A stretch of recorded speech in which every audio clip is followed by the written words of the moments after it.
سردفتر ادبیات کلاسیکی تاجیک و فارس استاد رودکی است که با شعر و نظم عالم شمولش شهرت جهانی دارد. او با غنیترین اشعار، دلپسندترین سخن و سبکش در پهنای بیکرانه شعر تاجیکی مقام خاصه دارد.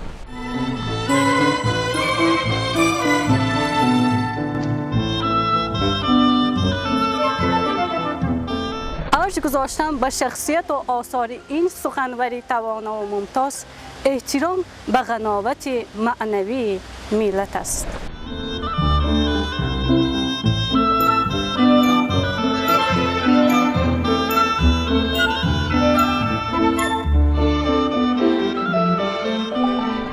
آثار بیزوالش سراسر از پند و اندرز عبارت است. به چشم دل دنیا را نگریستن، حکمت دنیا را از روزگار جستن، شایسته زیستن، زندگی را با راستی و درستی رنگ بخشیدن، این همه معنی هایی اند که رودکی بزرگوار تلقین کرده است. به چشم دلت دید باید جهان، که چشم سری تو نبیند نهان.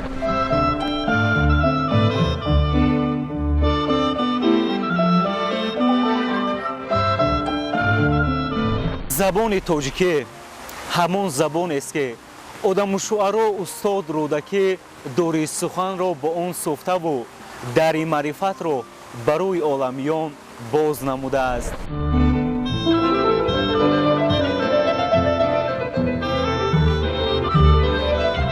غزل رودکیوار نیکو بود، غزلهای من رودکیوار نیست.